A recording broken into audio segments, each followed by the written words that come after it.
K ടോക്സിലേക്ക് എല്ലാവർക്കും സ്വാഗതം. ഇന്ന് ഞാൻ പ്രതിപാദിക്കുന്ന വിഷയം ആക്സിഡൻറ്റുമായി ബന്ധപ്പെട്ട ഒരു വിഷയമാണ്.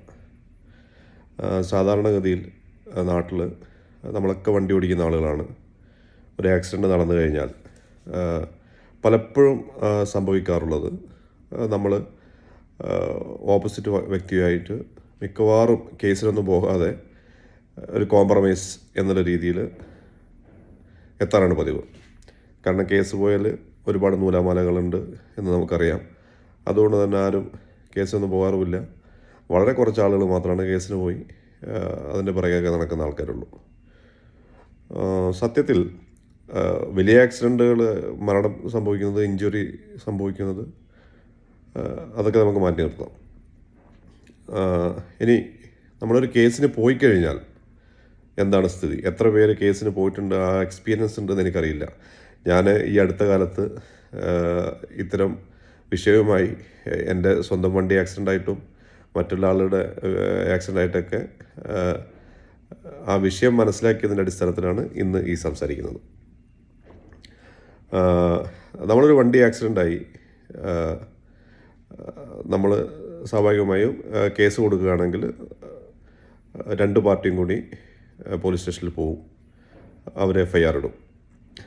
FIR ഇട്ടതിന് ശേഷം ഉള്ള ഏറ്റവും രസകരമായ സംഭവം എന്ന് പറയുന്നത്, ഞാൻ അത് കാരണം പ്രത്യേകിച്ച് പ്രവാസ ജീവിതം 10-20 വർഷമായി പ്രവാസത്തെ ജീവിതം നയിച്ചതുകൊണ്ട് തന്നെ നാട്ടിലെ നിയമങ്ങളുമായിട്ടൊന്നും വലിയൊരു വിജ്ഞാനം ഇല്ലാത്തതുകൊണ്ട് ഞാൻ ആ പ്രയാസം മനസ്സിലാക്കിയിട്ടുണ്ടായിട്ടില്ല.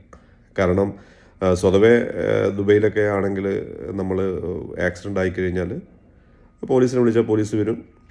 അവർ വന്ന് ചെക്ക് ചെയ്യും. ചെക്ക് ചെയ്ത് കഴിഞ്ഞ് കഴിഞ്ഞാൽ ആരുടെ ഭാഗത്താണോ തെറ്റ് അവർക്കൊരു ഗ്രീൻ പേപ്പറും, തെറ്റ് ചെയ്തവർക്ക് റെഡ് പേപ്പറും, മറ്റേ ആൾക്ക് ഗ്രീൻ പേപ്പറും കൊടുക്കും. രണ്ടുപേരും പോകും. വണ്ടി ഷോറൂമിലോ വർക്ക്ഷോപ്പിലോ കൊടുത്തു കഴിഞ്ഞാൽ ഇൻഷുർഡ് കിട്ടും. വണ്ടി ശരിയാക്കും, നമ്മൾ ഇറക്കി വരും.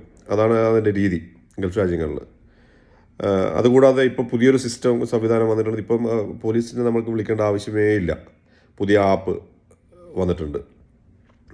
നമ്മൾ രണ്ടുപേരും ഒരു കോംപ്രമൈസ് എത്തിക്കഴിഞ്ഞ് കഴിഞ്ഞാൽ രണ്ട് പാർട്ടിയും കൂടിയും ആ ആപ്പിൽ ഫോട്ടോ എടുത്ത് പിന്നെ വണ്ടിയുടെ ഫോട്ടോ ഒക്കെ എടുത്ത് അതിൽ അപ്ലോഡ്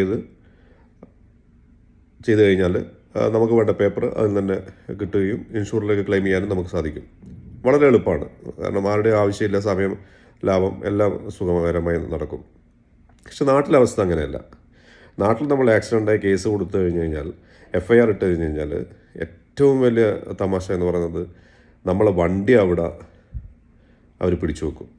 നമ്മളെ വണ്ടി എടുത്ത് നമുക്ക് പോകാൻ പറ്റില്ല. ഈ വണ്ടി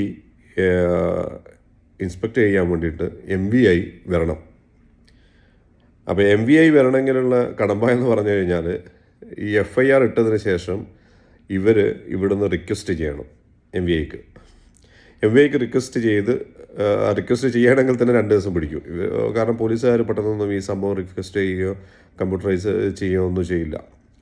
ഇത് 2 ദിവസം കഴിഞ്ഞ് നമ്മൾ ഇനി പോകണം. അവിടെ നമ്മൾ പോയി അവരോട് പറയണം, ഒന്ന് ചെയ്യൂ എന്ന് പറഞ്ഞു കഴിഞ്ഞാലാണ് അവരത് ചെയ്യുന്നത്. അത് ചെയ്യിപ്പിച്ച് കഴിഞ്ഞ് കഴിഞ്ഞാൽ ഇനി MVI ഇത് കാണണമെങ്കിൽ വീണ്ടും 2 ദിവസം പിടിക്കും. ഈ കൊടുത്ത റിക്വസ്റ്റ് കണ്ടു കഴിഞ്ഞാൽ MVI വരുമോ? ഇനി അവിടെ പോയി MVIനെ പോയി നമ്മൾ കൂട്ടിക്കൊണ്ടുവരണം. ഈ വണ്ടി ഒന്ന് സാർ ഒന്ന് പ്ലീസ് ഒന്ന് നോക്കണം എന്ന് പറഞ്ഞു കഴിഞ്ഞാൽ MVIയുടെ സമയമൊക്കെ എടുത്ത് MVI വന്ന് നോക്കി. അങ്ങനെ ഏതാണ്ട് ഒരാഴ്ചയുടെ പ്രോസസ്സ്, ഒരാഴ്ച വരെ നമ്മളെ വണ്ടി അവിടെ കിടക്കും. ഈ ഒരാഴ്ച കഴിഞ്ഞാലാണ് നമുക്ക് വണ്ടി കിട്ടുന്നത്. ഇനിയിപ്പോൾ അതിനിടയ്ക്ക് വന്ന ലീവുകളോ മറ്റോ വന്ന് കൂടിക്കഴിഞ്ഞാൽ പിന്നെ അത് പറയണ്ട. അപ്പോൾ ഒരു ആക്സിഡൻ്റായി ഒരു FIR ഇട്ട് കഴിഞ്ഞാലുള്ള സ്ഥിതി ഇതാണ്. നമ്മളെ വണ്ടി അനാവശ്യമായി ഒരാഴ്ചയോ അതിൽ കൂടുതലോ ദിവസം പോലീസ് സ്റ്റേഷനിൽ പിടിച്ചിടുക അനാവശ്യമായിട്ട്. അപ്പോൾ ഈ വണ്ടി കിട്ടി, ഇനി വർക്ക്ഷോപ്പ് കൊടുത്തിട്ട് നന്നാക്കിയിട്ട് വേണം നമ്മളിത് ഓടിക്കാൻ. ഏതാണ്ട് 10-15 ദിവസം ഒരു ആക്സിഡൻ്റ് ആയി കഴിഞ്ഞാൽ നമുക്ക് നഷ്ടപ്പെടുന്ന ദിവസങ്ങളാണ്. ബഹുമാനപ്പെട്ട ഗതാഗത മന്ത്രി ശ്രീ ഗണേഷ് സാറിനോടാണ് എനിക്ക് പറയാനുള്ളത്. സർ, നമ്മൾ ഏത് ലോകത്താണ് ജീവിക്കുന്നത്? നമ്മുടെ എത്രമാത്രം ലോകം വളർന്നു എന്നുള്ളത് നമ്മൾ മനസ്സിലാക്കണം സർ. കാരണം ഈ പറയുന്ന പുതിയ ആപ്പ് ഇപ്പം ദുബൈയിലും മറ്റുള്ള ഗൾഫ് രാഷ്ട്രങ്ങളിലും യൂറോപ്യൻ രാജ്യങ്ങളിലൊക്കെ ആപ്പാണ് ഉപയോഗിക്കുന്നത്.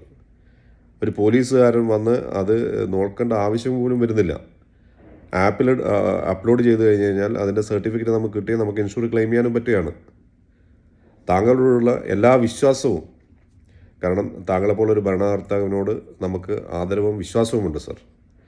സാർ ഇത്തരം കാര്യങ്ങൾ ഇടപെടുകയും അതിന് വേണ്ട പരിഹാരമാർഗവും എത്രയും പെട്ടെന്ന് ഉണ്ടാക്കി കൊടുക്കുന്ന ഒരു മന്ത്രി എന്നുള്ള നിലയിൽ സാർ ഈ കാര്യത്തിൽ ഇടപെടുകയും ദയവ് ചെയ്ത് ഇതിനൊരു പരിഹാരം ഉണ്ടാക്കി തരികയും ചെയ്യണം. കാരണം ഒരു കാരണവുമില്ലാതെ അകാരണമായി ബുദ്ധിമുട്ടിക്കുന്ന ഒരു നിയമമാണ് സർ ഇത്. ഇത് MVAയുടെ അടുത്ത് വേണമെങ്കിൽ നമുക്ക് MVAയുടെ അടുത്ത് പോയി വണ്ടിയെടുത്ത് പോയി MVA അവിടുന്ന് തന്നെ അത് നോക്കി നമുക്ക് സർട്ടിഫിക്കറ്റ് ചെയ്യുന്ന രീതിയിലുള്ള ഒരു നിയമമെങ്കിലും ആക്കി തരണം സർ. അതിനുശേഷം ഈ ആപ്പൊക്കെ ആപ്ലിക്കബിൾ ചെയ്യാൻ പറ്റുന്ന സംഭവമാണ്. സാർ ഇതിനെപ്പറ്റി പഠിച്ച് ഒന്നത് ഈ രീതിയിലാക്കി തരാൻ വേണ്ടിയിട്ട് അപേക്ഷിക്കുകയാണ്. ഇത്തരം കാര്യങ്ങളിൽ സാറ് മുൻകൈ എടുക്കുമെന്ന പൂർണ്ണ ബോധ്യത്തോടു കൂടി ഞാൻ നിർത്തുന്നു. നമസ്കാരം.